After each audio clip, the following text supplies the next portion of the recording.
Adu gagasan di depan wali kota, siapa yang lebih unggul?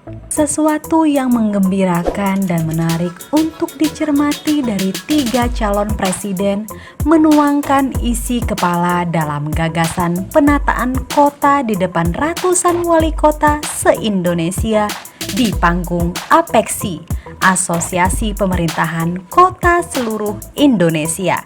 Tidak ada bully, tidak ada buzzer, penyebar hoax. Yang ada adalah pertanyaan bagaimana visi mereka tentang penataan kota. 3 kandidat itu ditantang menjawab persoalan tentang bagaimana menata kota dalam kebijakan anggaran, soal visi kota Indonesia dalam penataan penduduk dan lingkungan, bagaimana membentuk keterwakilan pemerintah kota dalam satu kementerian, sebagaimana adanya Kementerian Desa, karena kota dan desa adalah bagian rumah dan lingkungan hidup kita.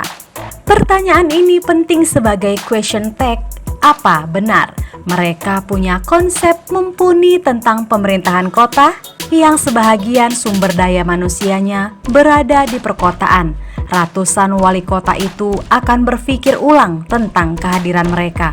Benarkah menawarkan sesuatu yang baru atau malah mempertontonkan kekonyolan dan kedunguan yang tidak perlu bagi para wali kota itu dalam ucapan seorang capres? Ganjar sendiri mengungkapkan terinspirasi pada prospek pembangunan Ibu Kota Nusantara (IKN) dan dukungannya terhadap kebijakan Presiden Jokowi.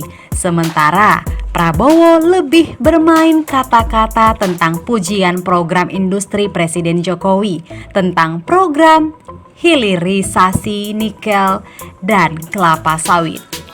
Para wali kota itu disuguhi data pembangunan Presiden Jokowi yang sedang berjalan sebagai sales marketing yang memang sudah diketahui publik. Tak ada yang baru dan istimewa dalam diskusi elit tersebut. Bagaimana dengan Anies? Ia memberi penjelasan yang diperlukan para wali kota itu dengan gagasan membentuk Kementerian Kota agar para wali kota dapat menyambungkan program pemerintahan kota dengan pemerintahan pusat, sebagaimana adanya Kementerian Desa yang mengurus desa.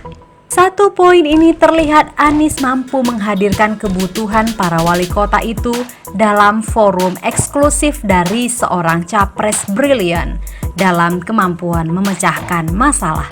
Jauh memberi gagasan kebutuhan penataan kota-kota di Indonesia yang bersaing dari kota-kota di dunia lainnya.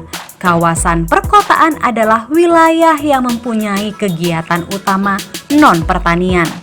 Dengan fungsi kawasan sebagai tempat permukiman perkotaan, pemusatan dan distribusi pelayanan jasa pemerintahan, pelayanan sosial, dan kegiatan distribusi ekonomi bagi masyarakat desa.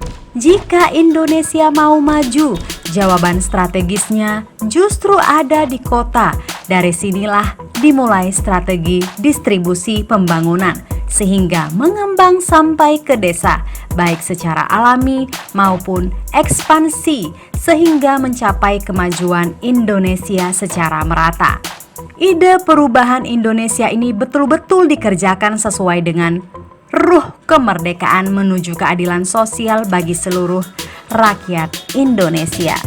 Pertemuan wali kota dan para capres itu memang baik, namun ia jauh lebih produktif dan lebih dibutuhkan sebagai media penjelas antara capres dengan kelompok masyarakat.